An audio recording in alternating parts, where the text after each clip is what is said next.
जय बाबा। अवतार में, अवतार में बाबा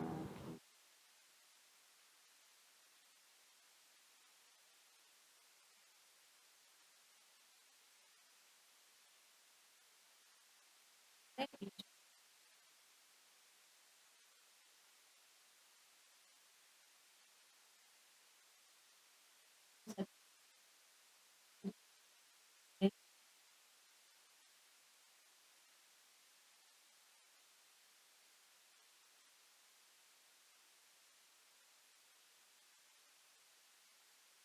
help us all to love you more and more, and more and more, and more and more, and still yet more, till we become. And help us all to hold fast to Baba's Daman till the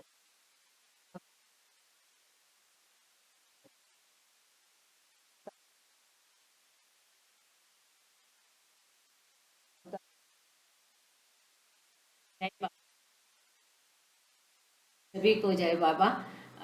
tiffin lecture में 28 नवंबर 1926 का lecture हम देख रहे हैं, जो कि बहुत ही लंबा है ये लेक्चर। और इस 2 सेशन में है और विविध विषयों पर इसमें बाबा ने चर्चा की है। कई विषय जो है वापस दूसरे दोहराए गए हैं, कुछ विषय में दूसरे परिप्रेक्ष्य में बात की है, और आगे के 2-3 सेशन इनके बहुत दिलचस्प है, इंटरेस्टिंग है। आज जो हम देखने जा रहे हैं उसी का 28 नवंबर 1926 का ही लेक्चर है। उसमें साइंस, इवोल्यूशन एंड महाप्रलय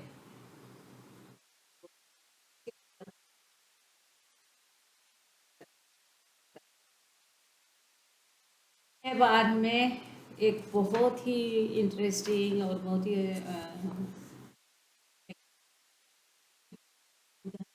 साथ डेमोन्स्ट्रेशन करके उसके साथ में एक खोली का उदाहरण लिया था। और उसमें दीवार पर कपड़े टंगे हुए हैं, 6 सीढ़ियाँ है, और वो बाबा ने प्रैक्टिकल करके बाहर आकर के कैसा बताया कि संसार के लोग जो अंतिम सत्य है, अनंत ज्ञान, अनंत शक्ति और अनंत आनंद है, उसकी तरफ पीठ मोड़ करके जो भौतिक जगत में कैसे वो लिप्त हो जाते हैं। और सबसे इम्पोर्टेंट मतलब जो चौखट है या थ्रीशोल्ड है, या जिसको हम उम्रा कहते हैं मराठी में, उसका क्या महत्व है। वहाँ पर सदगुरु का निवास होता है। इस तरफ में भौतिक जगत है, उस तरफ में अंतिम सत्य या ईश्वर है, परात्पर परमात्मा का वास है। और इसीलिए शायद हम लोग चौखट पर नतमस्तक होकर ही आगे जाते हैं। आगे सेशन है। After she had completed this splendid explanations, ये जो बाबा ने बता के साथ में जो हमने पिछले सेशन में देखा कि मजहूब, सलीक, सदगुरु, सामान्य इंसान, तो इतना सुंदर और स्पष्टीकरण ये बाबा ने देने के बाद, ये कंप्लीट करने के बाद में कहने पे गीता पढ़ाई गई, पर्टिकुलरली दो chapters that deal with the love and भक्ति। गीता में से वही चैप्टर स्पेशली खास कर करके जो चैप्टर प्रेम, भक्ति, इन विषयों पर है, इसके संबंध में है। For a Guru, Anand and related matters, गुरु सब विषयों पर जो गीता में भाष्य किया गया है उसको पढ़ाया गया। The elucidations and similes that the Gita give were indeed beauty.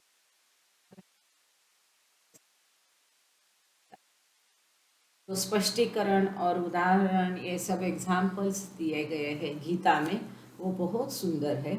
Turning from this topic to matters of general discussion, फिर गीता का पठन होने के बाद, ये सब बोलने के बाद, इसके ऊपर भाष्य होने के बाद, फिर और सामान्य और विषयों पर बातचीत होने लगे, डिस्कशन होने लगे। इसमें एक फुट नोट है। हालांकि हम सब भली भांति भगवत गीता वगैरह जानते हैं, is famous for its superb expositions on the three yogas. Gita का फुट नोट है कि भगवत गीता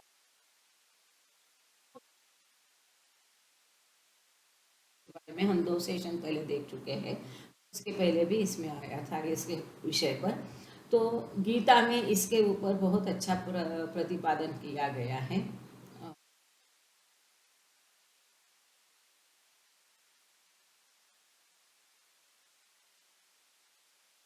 के बारे में क्या कहा है? The scientists of today shall have to accept that everything eventually reverts to the atom state. तो यहाँ पर बाबा ऐसा कहते हैं कि आज के जो शास्त्रज्ञ है उनको ये मानना ही पड़ेगा, स्वीकृत करना पड़ेगा कि जो भी है सब कुछ है आखिर में, अंत में वापस अपने अणु रूप में रिवर्ट होता है, चला जाता है। Theory will be confirmed with proofs positive. तो ये जो लिखित है इसके पुष्टि सकारात्मक सबूतों के साथ इसकी पुष्टि की जाएगी, की जा सकती है। Further, it will not only be proved logically, but actually shown and demonstrated that the root, that is the base, into bracket paya or foot, while the head is at the root and bottom.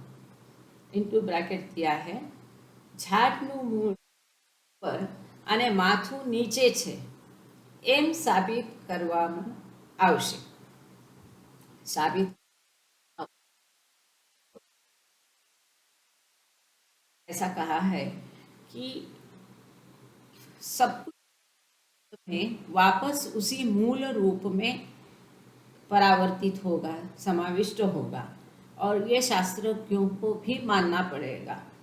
और यहाँ पर बाबा कह रहे हैं कि ये theory जो है ये सोदाहरण सकारात्मक के आधार पर इसकी पुष्टि हो सकती है। इसी में आगे चल के ऐसा कहा है कि केवल तार्किक से इसको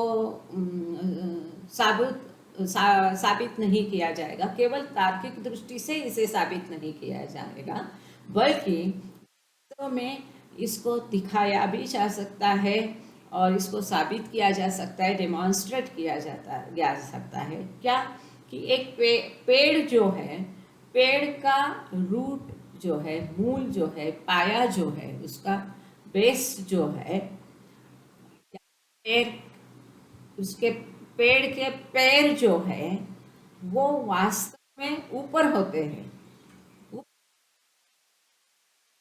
पेड़ का सर जो है जड़ की तरफ में होता है, जड़ में होता है, नीचे की तरफ होता है। मैंने यहाँ पर दिया है कि झाड़નું मूल ऊपर, नीचे छे। बाबा कह रहे हैं कि पेड़ जो है कैसा रहता है, उल्टा रहता है, अपसाइड डाउन, उल्टा दिशा में रहता है। हम लोग कैसे हैं कि हमारा माथा ऊपर है, पैर नीचे है। प्राणी कैसे होते हैं, ऐसा हॉरिजॉन्टल दिशा में होते हैं।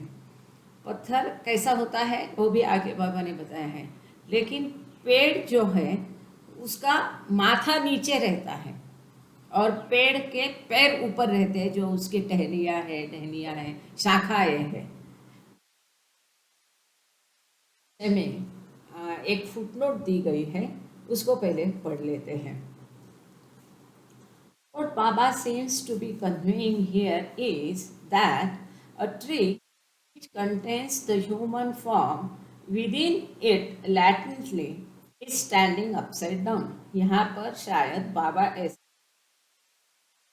पेड़ जो है इसमें मनुष्य का रूप जो है, स्वरूप है, आगे इससे मनुष्य बनने वाला है, वो सुप्त रूप में है, गुप्त रूप में है, सुप्त रूप में है।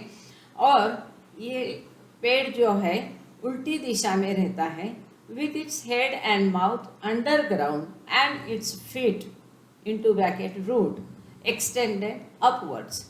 पेड़ का सर जो है और मुख जो है जमीन के नीचे है, और उसके पैर जो है वो, तो लेकिन यहाँ रूट मतलब मूली और नहीं है, मतलब जैसा कि हमारे पैर है, तो पेड़ के पैर ऊपर की दिशा में होते हैं, जो कि टहनियाँ शाखाएं हैं। Meher Baba express this idea in God create and create,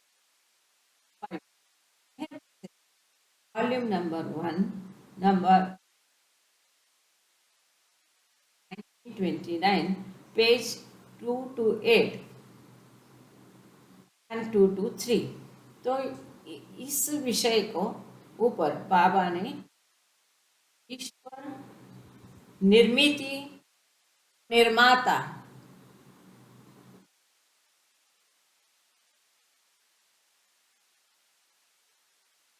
जय बाबा। अपना माइक बंद करेंगे प्लीज, आप कुछ कहना चाह रहे हैं क्या?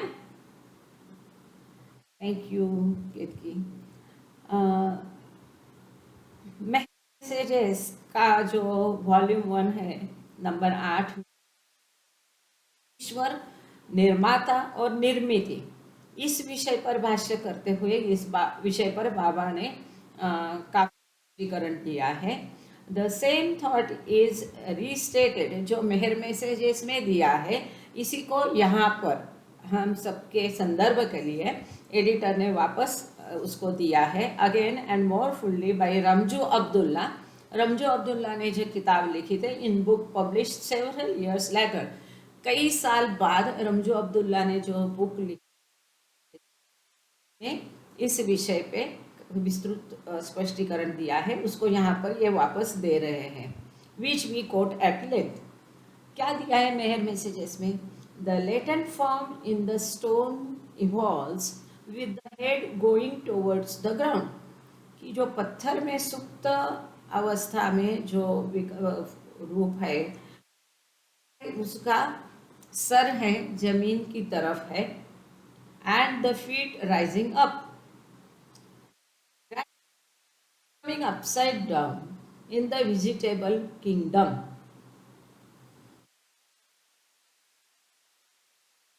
पत्थर योनि से जब शाक साम्राज्य का हम देखेंगे, या पेड़ पौधों का की अवस्था में रूप में जब आत्मा विकसित होता है, तो वो उल्टी दिशा में होता है, with the head completely underneath the ground. पत्थर का क्या है? जमीन पर ही, ग्राउंड पर ही उसका सर है, लेकिन बाद में इसमें पत्थर में सुप्त रूप से वेजिटेबल का फॉर्म है।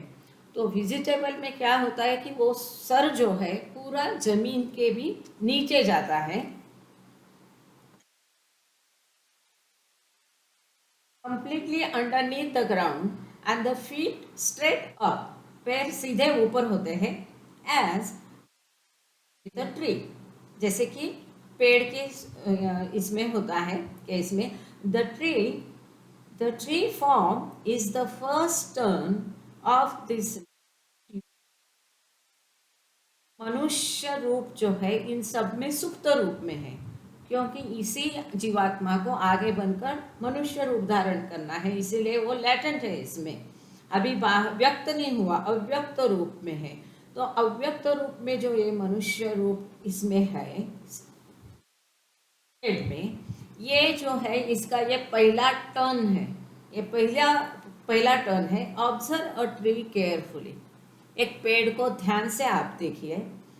द मेश ऑफ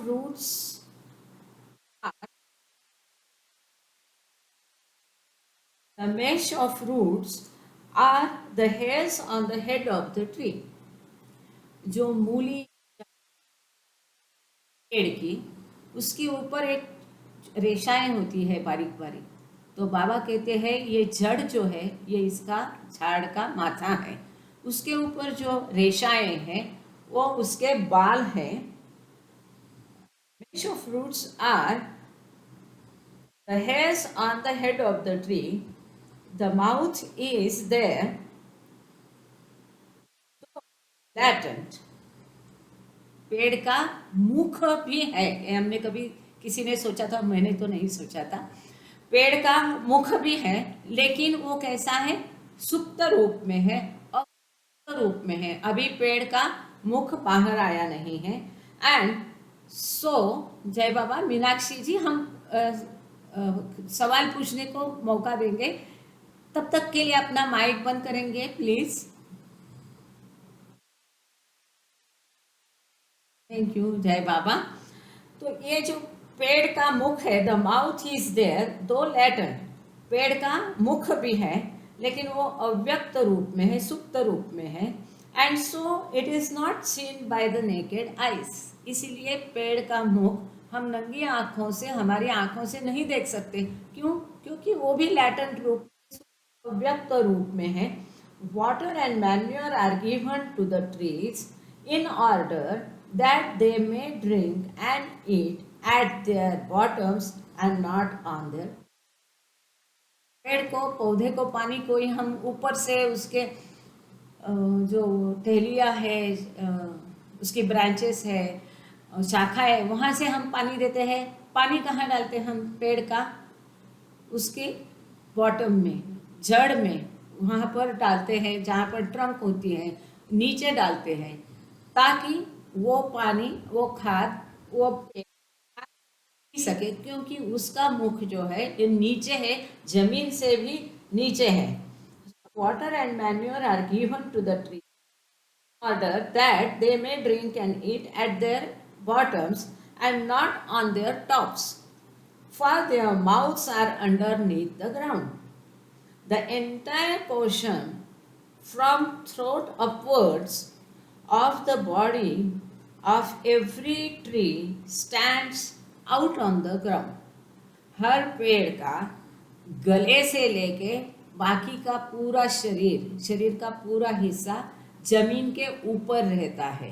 वो कैसे कैसे उसके शरीर के हिस्से हैं और क्या है, वो बाबा ने आगे सुंदरता से दिया है। ये पेड़ का सर और पेड़ का मुख जो है वो, रीटा जी जय बाबा, जय बाबा रीटा जी, thank you.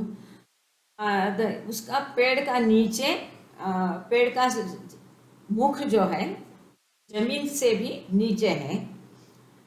The entire portion from throat upwards of the body of every tree stands out on the ground. The lowest visible portion of the trunk is the throat of the tree. Trunk यानी की क्या बोलते हैं उसको? तना है ना, बुंधा ज्याला मराठीत म्हणतात, खोड ज्याला म्हणतो आपण मराठीमध्ये, जिसको इंग्लिश, हिंदी में शायद तना बोलते हैं। यदि मैं गलत हूँ तो मुझे कोई करेक्ट करिए प्लीज़, हिंदी भाषी। जो तना है, पेड़ का तना का सबसे निचला हिस्सा जो जमीन को लगकर है, वो है पेड़ का गला। Okay, and the remaining trunk is it's main body.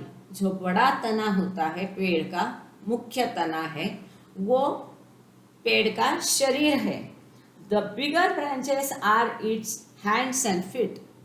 ये पेड़ की बड़ी बड़ी टहलियाँ या शाखाएं जो है वो पेड़ के हाथ और पैर है। And the smallest branches are the fingers of its hands and feet. और ये पेड़ की जो छोटी छोटी टहलियाँ होती है, ब्रांचेस होती है, शाखाएं होती है, वो उसके हाथ और पैर की उंगलियां है। मल्टीपल हाथ, मल्टीपल पैर वाला पेड़ है, मल्टीपल, ज़्यादा उंगलियां के हाथ पैर में है, ज़्यादा हाथ पैर है। इसके लिए उन्होंने रेफरेंस दिया है C.A.K. Abdulla Ramjoo, A.K. Abdulla Ramjoo's diary, Ramjoo's का काफ़ी सारा है। उसमें श्री मेहर बाबा, किताब का नाम है श्री मेहर बाबा। किसी को इंटरेस्ट है तो ज़रूर पढ़ना है, इंटरेस्टिंग है। ये भी किताब उसी दौरान लिखी गई है, बाबा के मैसेजेस के ऊपर। ये Shri Meher Baba, his philosophy and teachings compiled from his own dictations, Nashik, Rustom K Saroj Irani, 1933। Page number 65 and 66। Footnote है, this root of the tree is above and the head below, it will be proven thus. जो गुजराती में दिया है उसके बारे में यहाँ यहाँ पर मैं थोड़ा रुकती हूँ, काफ़ी हाथ थे। देशपांडे भाऊ कुछ कहना चाह रहे हैं और मीनाक्षी का माइक ओपन था। कोई कुछ पूछना चाह रहा है, बताना चाह रहा है? देशपांडे भाऊ को कुछ कहना है? ये पेड़ के बारे में मेरे लिए ये बात नहीं थी, शायद जो साइंस के स्टूडेंट। जय बाबा, हाँ बोला।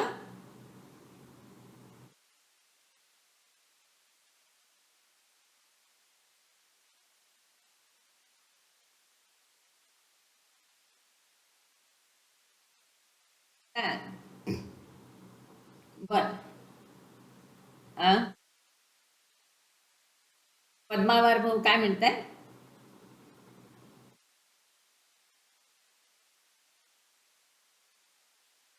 Thank you. देशपांडे भाऊ और पद्मावर जी साइंस वाले हैं तो बता रहे हैं कि बायोलॉजिकल टर्म्स क्या है। इसके लिए मैंने कहा कि मेरे लिए तो हाँ, हिंदी हिंदी हिंदी हिंदी प्लीज, क्योंकि बाकी भी जो प्रतिभागी हैं यहाँ पर लोग हैं उनकी भी समझ में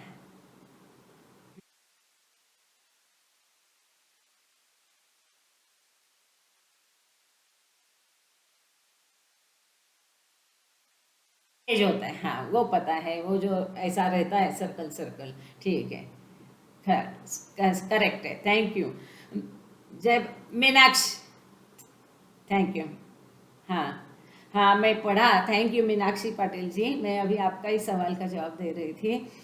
बाबा ने यहाँ लिखा है कि वो लैटेंट फॉर्म में है। लैटेंट फॉर्म मतलब सुप्त है, अव्यक्त है, अंदर है, बाहर से दिखाई नहीं देता है।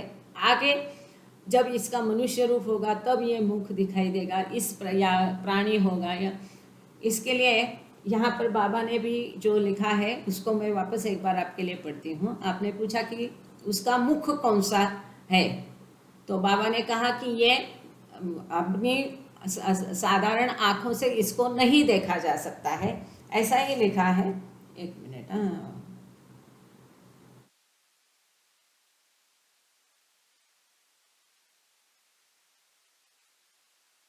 द माउथ, हाँ देखिए, द माउथ इज देयर।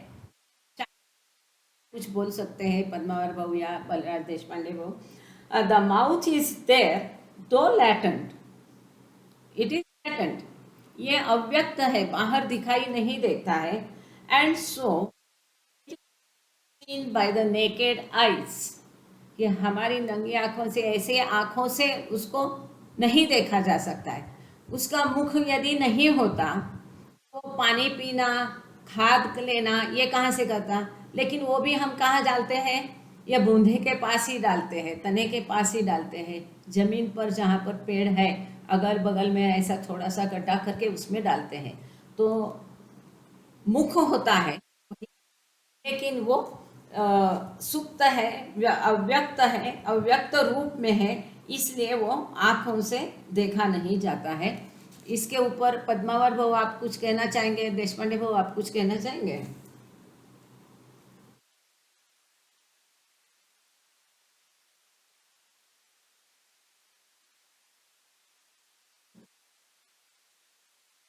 तो हो सकता है कि जैसे शाखाएं हैं, हाथ पैर उंगलियां, उसी को कहा, ऐसे ही ये जड़ है, ये जड़ में ही कुछ उसका सर है, कुछ मुख है, कुछ उसकी सर की बाल भी है रेशाओं के रूप में। हाँ, तो ये जो जड़ है उसी को, उसी का कोई हिस्सा मुख है, ऐसा हम समझ सकते हैं। मीनाक्षी जी आपको क्लियर हो गया? जय बाबा। हाँ, जो सेशन था आगे बढ़ने के पहले, सेशन जो था इसमें एक विषय पर चर्चा हुई थी कि जो प्रथमावतार है और पहला सदगुरु है, कि एक अपने आप ही उसने वो आत्मा प्रगट हो करके इवोल्यूशन के बाद में स्वयं सद्गुरु बना और सद्गुरु से अवतार बना बिना किसी की। मैं हमेशा ये कहती हूँ कि बिना किसी की मदद से, लेकिन इसके बाद में जितने भी सद्गुरु या अवतार हैं उनको सद्गुरु की मदद आगे बढ़ने के लिए। इस विषय पर फ़ोन आया था मुझे अशोक अम्बुलकर जी का। हालांकि मैंने कहा था कि सेशन की शुरू में ही आपको टाइम 2 मिनट का दे देंगे और उसमें आप कह दीजिए, पर सॉरी मैं वो एडजस्टमेंट के दौरान भूल गए। अशोक जी, जय बाबा जी। हाँ, जय बाबा। जय बाबा बोलिए प्लीज़। हाँ,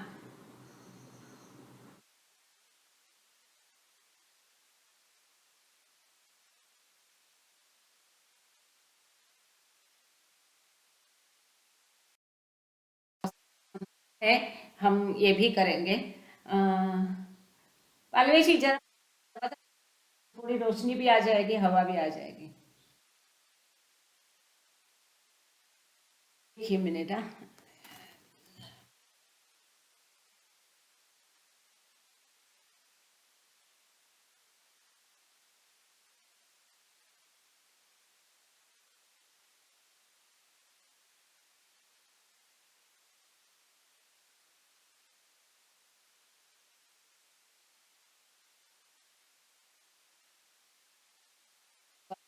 डिस्टर्बेंस।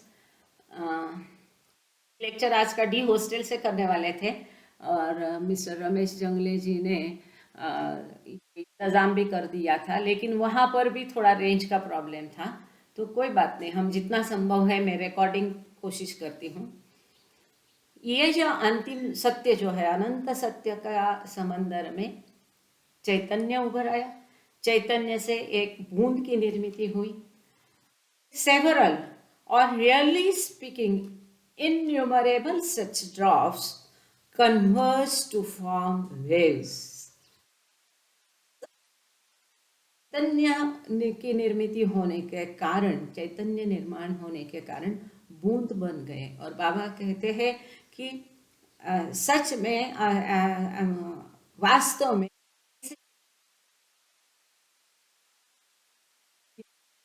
बने गए हैं और फिर आगे चलकर इन बिंदुओं से लहरें बन गई, waves, and several waves in turn combine to create भरती।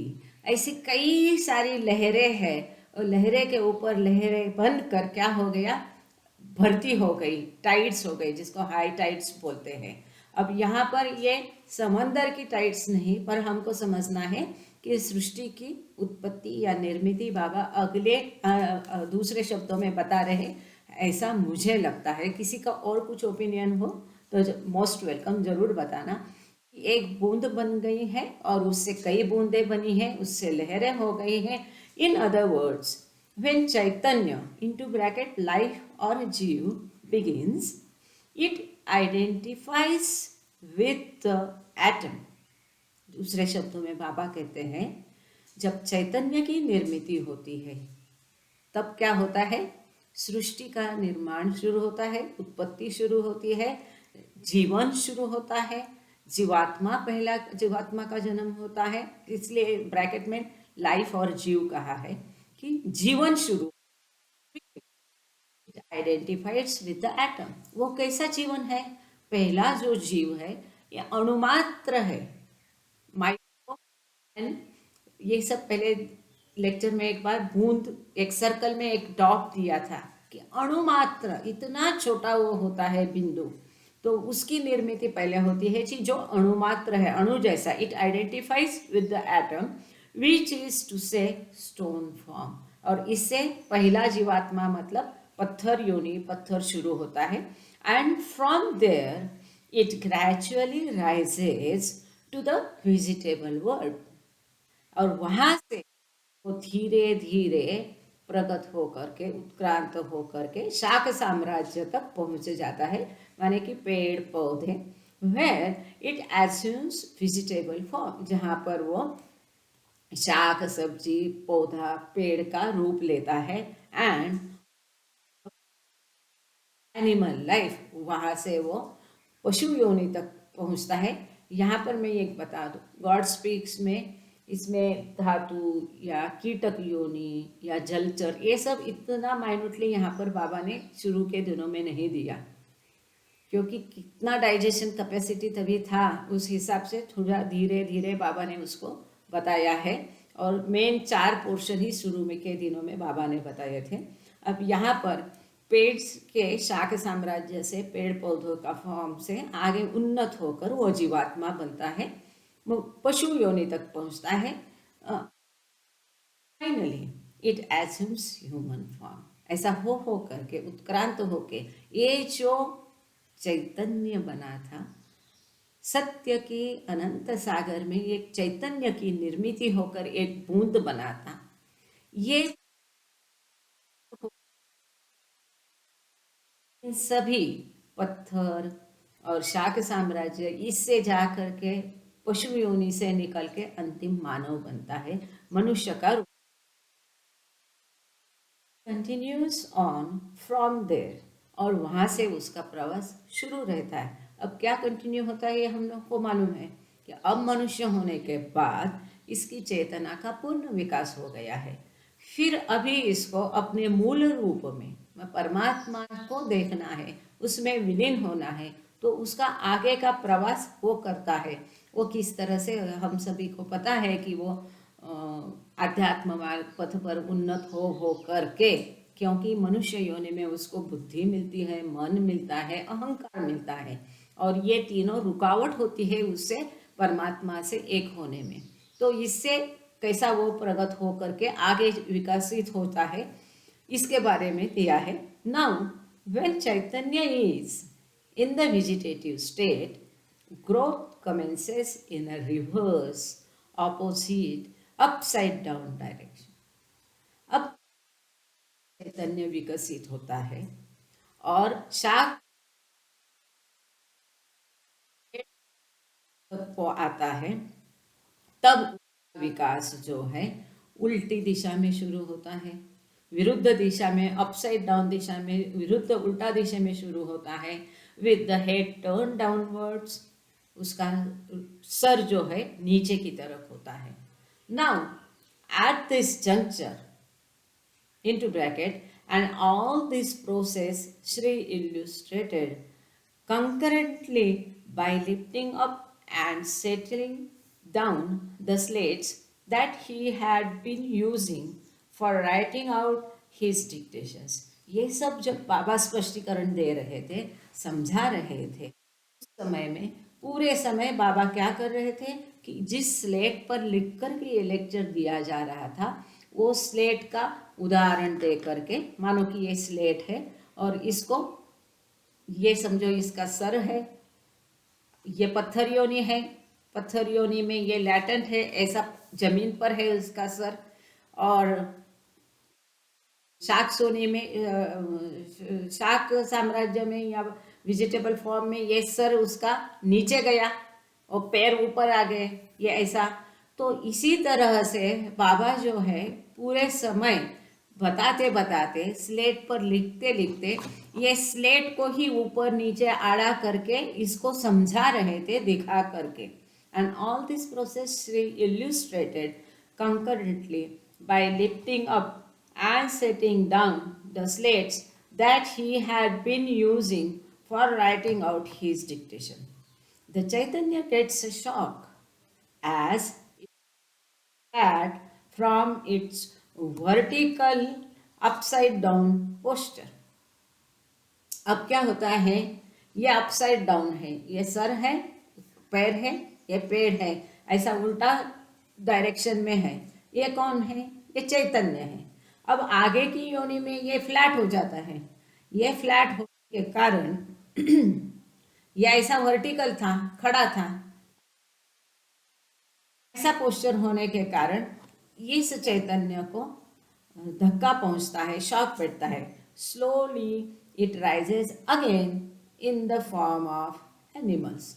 अब ऐसा धक्का पहुंचने के बाद ये पशु योनि में ऐसा हो जाता है, धीरे धीरे उठ करके वो ऐसा हो जाता है, चार चतुष्पाद बन जाता है, 4 पैरों पर ये चैतन्य खड़ा हो जाता है। ये चैतन्य कहाँ से आया, अनंत सत्यता की सागर में ये चैतन्य की लहर उठी, चैतन्य निर्माण हुआ, उससे बूंद तैयार हो गए, या बूंद से ये आत्मा जीवन की और वो उत्क्रांत वो करके ये पेड़ पौधे में उल्टा होने के बाद उसको शॉक हो गया, फिर ये धीरे धीरे आड़ा हो गया और चतुष्पाद बन गया, पशु योनि तक आ गया। At first with 4 feet and the head turn downwards. अब इसमें भी क्या हो गया, शुरू में ये चतुष्पाद था लेकिन इसके पैर छोटे थे, सर नीचे की तरफ था। Gradually, with the head turned up and longer front legs, अब ये चतुष्पाद का क्या हो गया, सर ऊपर उठ गया और लंबे लंबे पैर आगे, जैसे मानो कि जिराफ कितना ऊंचा लंबा सर है, उसका सर ऊपर उठ गया और पैर उसके लंबे हो गए। Eventually Chaitanya takes the form of apes and monkeys who can actually stand up like human beings। ऐसा होते होते होते होते ये जो चैतन्य था धीरे धीरे गोरिल्ला है इसका रूप लेकर के ऐसा खड़ा हो गया है, और फिर मनुष्य रूप में वो सीधा, उसका सर ऊपर है, पैर नीचे है, इस तरह से ये मनुष्य का रूप लेता है। आगे बाबा कंटिन्यू करते हैं। Along with these and many other such theories accompanied by their proofs take place। कहते हैं कि आज के ये जो शास्त्रज्ञ है इनको ये बात स्वीकृत करनी पड़ेगी, ऐसे बाबा ने शुरुआत की थी।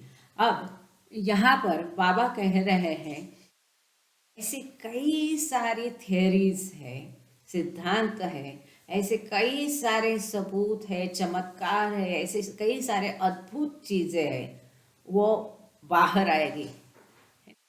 मनीषा पाटिल ने सवाल पूछा था कि पेड़ का मुख कहाँ है, तो अभी तक ये शास्त्रज्ञों ने खोजा नहीं, शायद आगे कुछ युगों में ये खोज करेंगे, क्योंकि यहाँ पर बाबा कहते हैं कि ऐसे ऐसे कई सारे अद्भुत चीज़ें हैं, चमत्कार है, ऐसे सबूत है, ये धीरे धीरे बाहर आएंगे। ऐसे कई सारी थेरीज आएगी कि जैसे डार्विन का सिद्धांत था, ऐसे और भी सिद्धांत आएंगे। A great miracle will occur, चमत्कार होगा, and the whole world will be in stir, पूरा दुनिया दंग रह जाएगी, पूरा संसार जो है, विश्व जो है, ये दंग हो जाएगा। For now the end of an aeon, aeon माने कल्प, ये है कल्प वगैरह, कल्पांत बोलते ना, कल्पांत तक, मी काय तुझी कल्पांत तक वाट बघायची का, असं एक हे आहे। तो ऐसा ये बाबा कहते हैं कि अभी जो है, बहुत इंटरेस्टिंग महत्वपूर्ण टॉपिक अभी आने जा रहा है, तो बाबा कहते हैं कि अभी जो है ये कल्प का अंत है,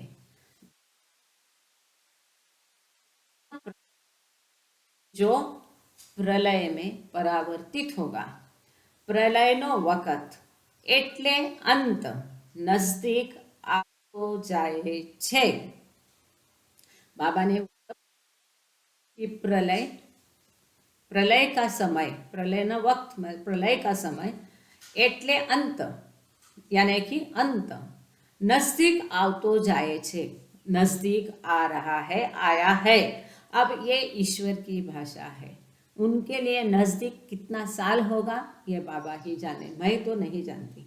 during this period certain movements will occur, क्या होगा बाबा कहते हैं ऐसी कई सारी थियरीज होगी, कई सारे चमत्कार होंगे, अद्भुत चीज़ें बाहर आएगी, बहुत बड़ा चमत्कार होगा कि सारी दुनिया दंग हो जाएगी। और अभी क्या है, ये कल्प का अंत है। During this period certain movements will occur, कई सारी हलचल मचेगी, बाबा कहते हैं इस समय में। In the past there have taken place innumerable such pralaya over crores of years. Baba कहते इसके पहले भी, पीछे भी, भूतकाल में भी कई सारे प्रलय ऐसे आके गए हैं, करोड़ों सालों में ऐसे कई सारे प्रलय इसके पहले भी आए हैं। The different avatars who have made appearance at different times in the past are like drops in the ocean of Paramananda truth. और समय समय पर ये जो अवतार आए थे वो क्या है? ये अवतार है, ये जो परमानंद का सागर है, अनंत सागर है, परमानंद का अनंत ओशन जो है, इसमें ये अवतार बूंदों जैसे है। सोचो, तो अवतार ये अगर अनंत परमानंद के सागर में बूंद जैसे है, तो हम कहाँ हैं? बूंद का माइक्रो मैक्रो, मैक्रो और माइक्रो जो बाबा ने बोला, ऐसे पहले भी कई सारे प्रलय आके गए और विविध अवतार जो थे ये उसमें बूंद जैसे थे। दो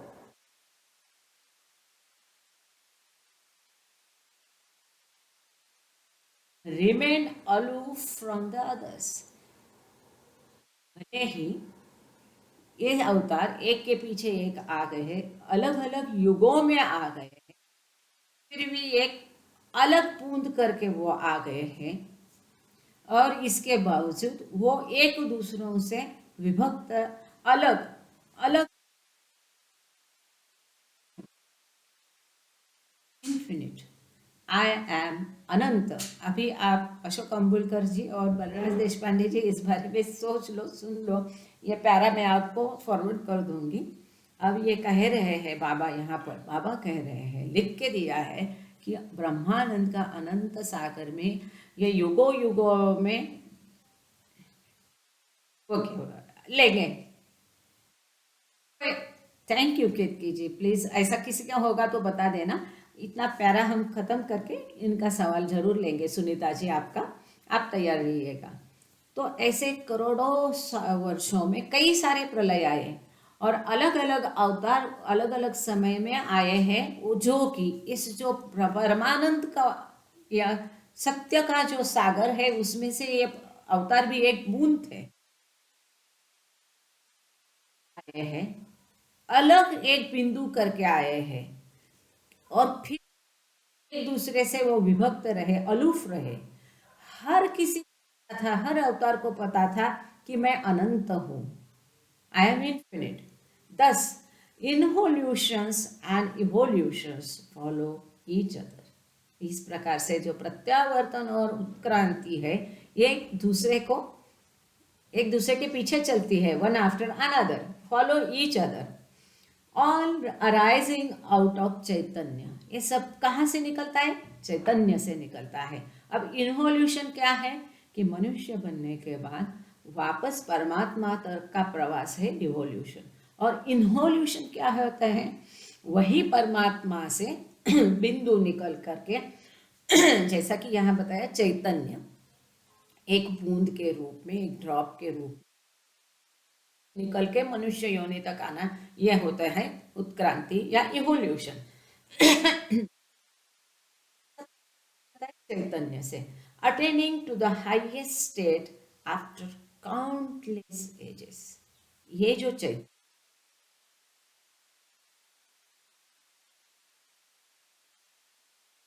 ऑफ द हाई स्थिति को पहुंचता है, ये जो ड्रॉप है, ये जो सत्य के महासागर में से चैतन्य से निर्मित हुआ ये बूंद जो है, ये कब ऊंची से ऊंची अवस्था को प्राप्त करता है? अनगिनत युगों के बाद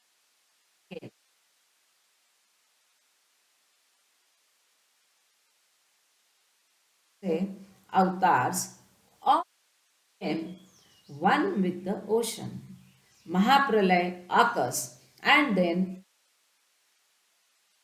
another and so on it goes on।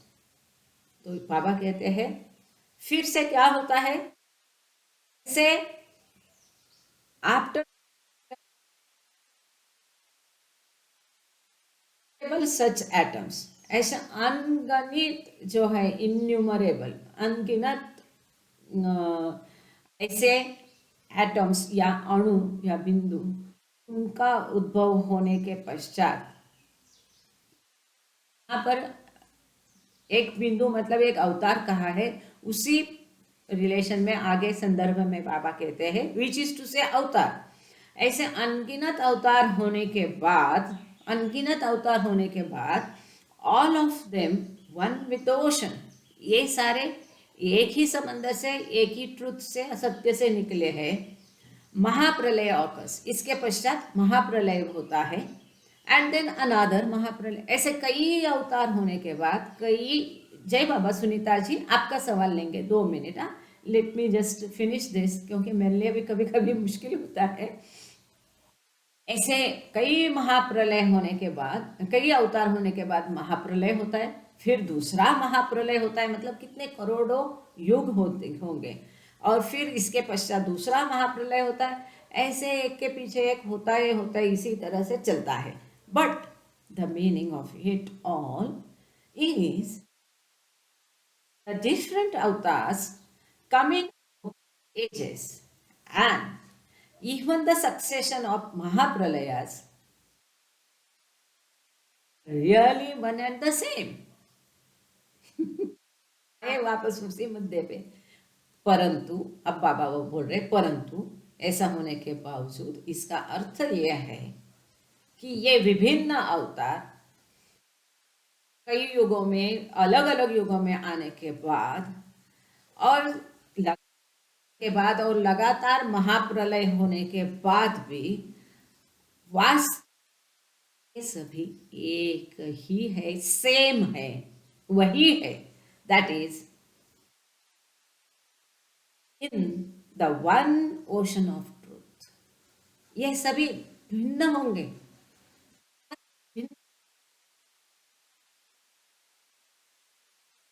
इस अनंत ब्रह्मानंद सत्य स्वरूप ओशन से, समंदर से वो निकले, वो तो एक ही है, एक ही समंदर से निकले, इसीलिए वो एक है। All rays from the same fountain of light.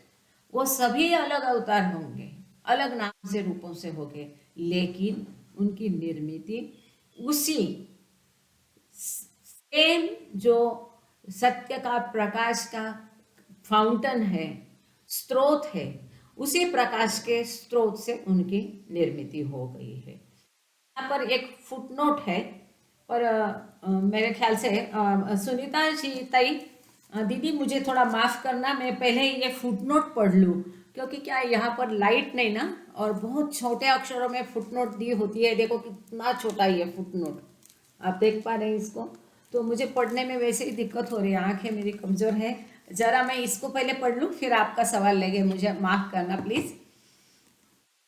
ये जो महाप्रलय और प्रलय है, इसके ऊपर बहुत बड़ा फुटनोट यहाँ पर दिया है। जब तक रोशनी है मैं इसको पढ़ लूँ। जो हिंदू का विश्व विज्ञान है या ब्रह्मांड का है, इसके बारे में, particular in the Puranas usually means the periodic destruction that occurs at the end of a kalpa. Hindu Purana या माइथोलॉजी या विश्व विज्ञान के अनुसार प्रलय का जनरली ऐसा मीनिंग होता है, अर्थ होता है, जो कि समय समय पर पूर्ण विनाश होता है, और जो कब होता, अंत में ऐसा विनाश होता है। अब कल्प क्या, डे ऑफ ब्रह्मा, जिसको कि हिंदू कॉस्मोलॉजी में इसको ब्रह्मा का एक दिन, मतलब एक कल्प, ऐसा कहा गया है, विच लास्ट 320 मिलियन अर्थ ईयर्स। अब ये जो ब्रह्मा का एक दिन या एक कल्प है, ये कितना टिकता है? 43 crores and 20 lakhs। अब ये सब गणित आप समझ लेना, इसको आपने, मैंने इसको व्हाट्सएप ग्रुप में ऑलरेडी पोस्ट कर चुकी हूँ, आप जा कर के, ये पेज नंबर 329 है, एक बार वापस पढ़ सकते हैं आप इसको। इस बार फुटनोट भी पूरी दी है उसमें। तो जो का ब्रह्मा का दिन या कल्प है, ये 43 crores 20 lakhs इतने वर्ष, मतलब ब्रह्मा का एक दिन या कल्प कहा जाता है। पृथ्वी पर 43 crores 20 lakhs ईयर्स जब होंगे, पृथ्वी पर ईयर्स होंगे इतने, तब ब्रह्मा का एक दिन या एक कल्प होगा, ऐसा माना जाता है। 43 करोड़ 20 lakhs ईयर्स जब होंगे पृथ्वी पर, तब एक प्रलय होता है. Pralay can also refer to the dissolution. Pralay can also refer to the dissolution that occurs after a complete life of Brahma, which happens every 11 trillion 40 billion years. अब यहाँ पर सॉरी अलग वापस एक दिया है, पहले ऐसा लिखा है फिर लिखा है कि pralay can also refer to the, अच्छा वो भी प्रलय कहा जाता है, इसको भी प्रलय कहा जाता है जबकि सब कुछ विलय हो जाता है. और इतनी सारी ये फिगर दी है यहाँ पर 311 trillion and 40 billion years. Pralay can also refer to the dissolution after a complete life of Brahma, कि ब्रह्मा की पूर्ण आयुष्य होने के बाद जो होता है और होता है उसे भी प्रलय कहा जा सकता है. यहाँ पर मतलब एडिटर ने अपनी फुटनोट दी है कि हिंदू विश्व विज्ञान में इसको कैसा कहा गया है, क्योंकि बाबा ने प्रलय महाप्रलय ये सब यूज किया है, इसके लिए उसका रेफरेंस उन्होंने दिया है. सब कुछ उसका है, यह देखना है वो नहीं देखना, ये अपना ये पराया, ऐसा कुछ नहीं है.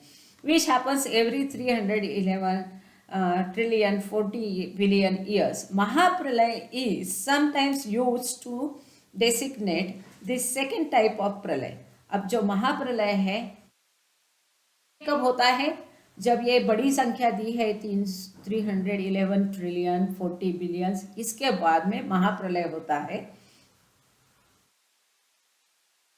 Designate the second type of प्रलय. By this meaning, one महाप्रलय takes place after a great many प्रलय. इस प्रकार प्रलय होने के बाद एक महाप्रलय होता है. Pralaya and mahapralaya can also designate the universe lies dormant and latent into bracket asleep as it were after such dissolutions. ऐसा कहा जाता है कि ऐसे सब प्रलय और महाप्रलय के पश्चात विश्व अपने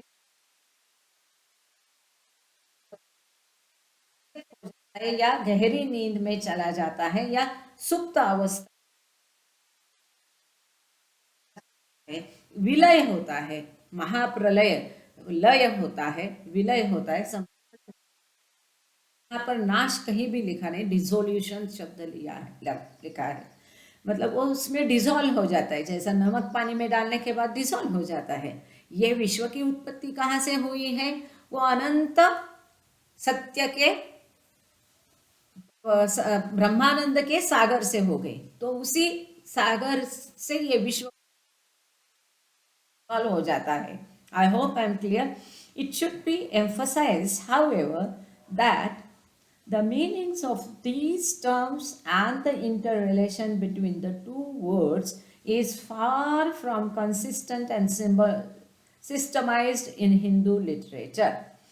In the present passage, it seems difficult to ascertain whether Baba had a precise meaning in mind when he used Pralay and Mahapralay, or indeed whether he meant to differentiate the two words. अब यहाँ पर editor ने अपना बाबा को क्या कहना था इसका अंदाज़ा लगाया गया है, उससे हमको कोई ज़्यादा लेना देना नहीं है कि बाबा प्रलय और प्रलय इसी मीनिंग से यूज़ किए कि अलग बाबा के ख्याल में कुछ था वगैरह, ऐसा उन्होंने अपना अंदाज़ा लगाया है. प्रलय और indeed whether he mean to differentiate, वो दोनों में फर्क बाबा को करना था कि नहीं करना था. Periodic dissolution.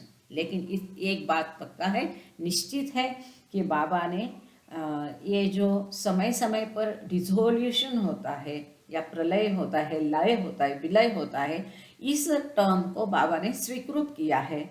Dissolution of the universe followed by it's recreation, जो संपूर्ण सृष्टि का विनाश और उसकी वापस निर्मिति, पुनर्निर्मिति, इसको इस टर्म को बाबा यहाँ और रेफर कर रहे हैं, बोल रहे हैं इसके बारे में. And he explicitly compared this to The daily occurrence of falling asleep and reawakening that occurs on the individual cell. केवल इतना ही नहीं है, तो बाबा ने ये जो पुनर्निर्मिति और प्रलय महा रिजोल्यूशन है, इसको रोज जो हम गहरी नींद में चले जाते हैं और वापस जग जाते हैं, इसके साथ भी बाबा ने उसको कोरिलेट किया है, उसके संदर्भ दिया है। Also infinite intelligence page number 404 जो हम कर चुके, कई लोग पढ़ चुके हैं इसको। Baba refers explicitly to mahapralaya, where page number 1415, where he discusses God's breathing in and breathing out of the universe। और जो इसको इसमें बाबा ने ये जो प्रलय महाप्रलय है या सृष्टि की निर्मिति और विलय जो है, प्रलय और पुनर्निर्मिति सृष्टि की, इसको बाबा ने ईश्वर का breathing in and breathing out, मतलब प्रलय हो गया, डिसोल्यूशन, यह मतलब सृष्टि की निर्मिति हो गई, इस रूप में बाबा ने इसको लिया है। अब दूसरा नोट यह है, the end is coming near, Gujarati में जो दिया है, this text has been edited, for details see the associated note. During this the word involution not to refer to the process of spiritual return and advancement through the sixth plane and that culminates God realization के पायदान है, इसके बारे में यहाँ पर बाबा ने यह वर्ड यूज नहीं किया है। The word came to carry from the time of the publication of God Speaks के बाद में ये शुरू हो गया, but to the withdrawal of consciousness during the return to sound आता है, उसके बारे में cosmic and individual skills।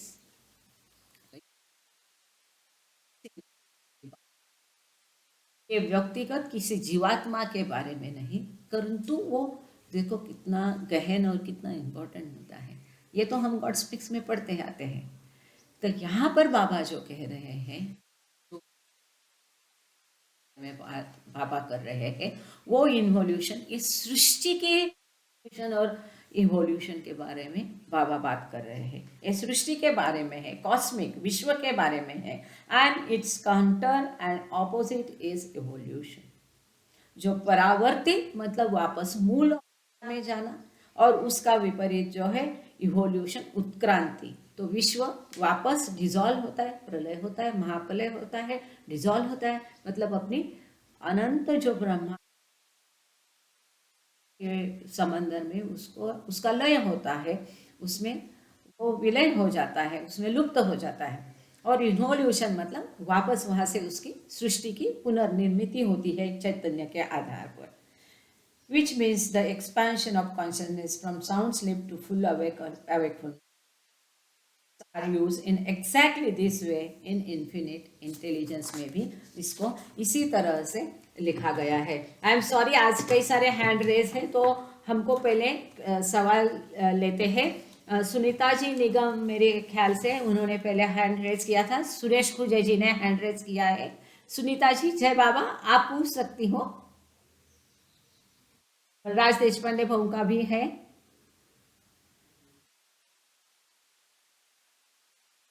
Okay okay, Sunita दीदी आप पूछ लीजिए प्लीज, आपको क्या पूछना है।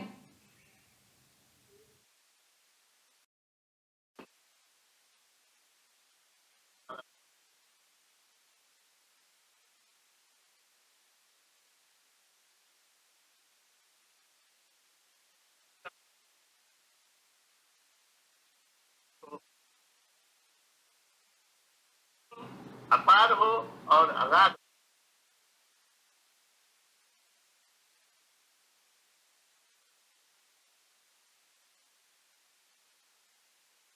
के सिवाय और किसी भी प्रकार से कोई नहीं पा सकता।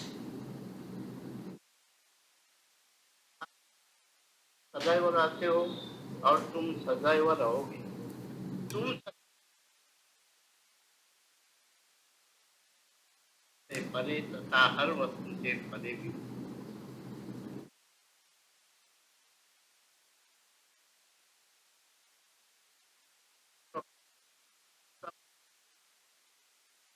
लोगों से परे भी।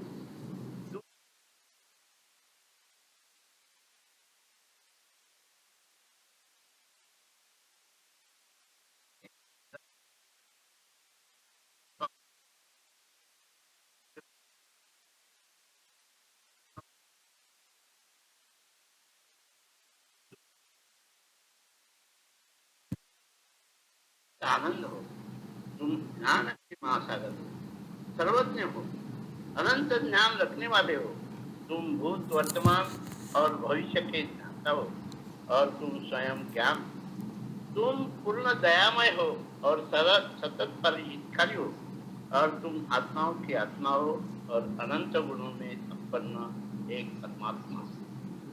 तुम सत्य की त्रिमूर्ति हो, तुम सत्य के मूल हो, प्रेम महासागर हो, तुम सनातन सत्ता हो, ऊंचों में सबसे ऊंचे हो, तुम प्रभु और परमेश्वर हो, तुम परब्रह्म हो और परात्पर परमात्मा हो, अल्लाह हो, इलाही हो, एहताब हो, अवमज हो और प्रियतम ईश्वर हो। तुम्हारा नाम एजत अर्थात एकमेव पूज्य है। प्रभुराज, हम अपने सब पापों के लिए पश्चाताप करते हैं। हर एक विचार के लिए जो असत्य, अनुचित या गंदा था, हर एक बोले हुए शब्दों के लिए, कर्म के लिए जिसे करना हमें उचित न था, हर एक कर्म, शब्द तथा विचार विचार के लिए तथा द्वेष प्रेरित हर एक कर्म, शब्द और विचार के लिए हम पश्चाताप करते हैं। विशेष क्रिया के लिए, ऐसे हर एक वचन के लिए जिसको हमने पूरा नहीं किया, सब असत्य वचनों के लिए और सभी निंदा, पाखंड, दंभ या लोगों के पीछे उनके दोष बताने,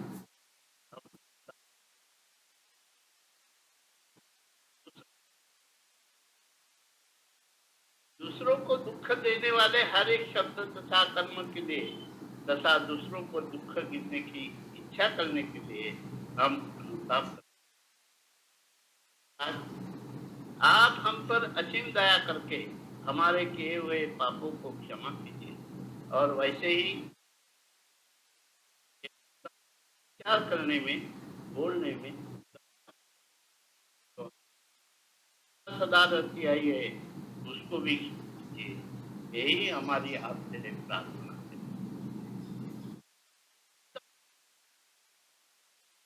है, सकर कि हम तुझसे अधिक प्रेम करें और और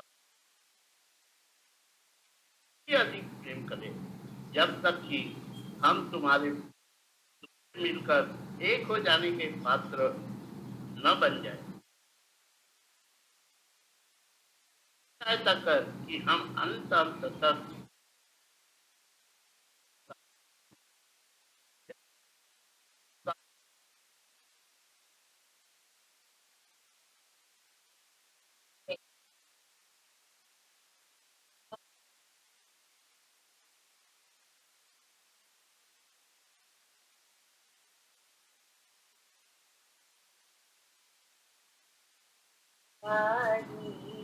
आश भोगी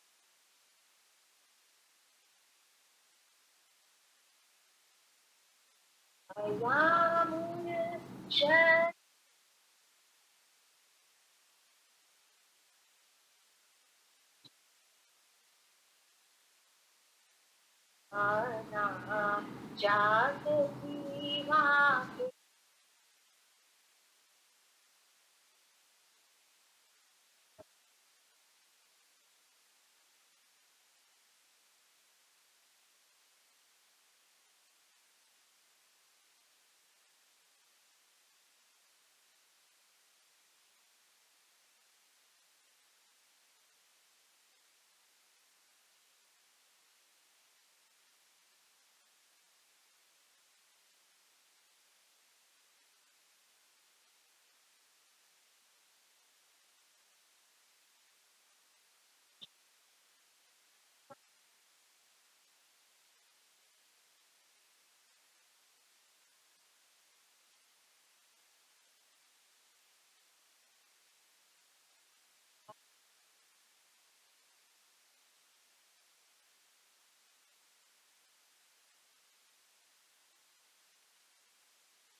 नार जहलत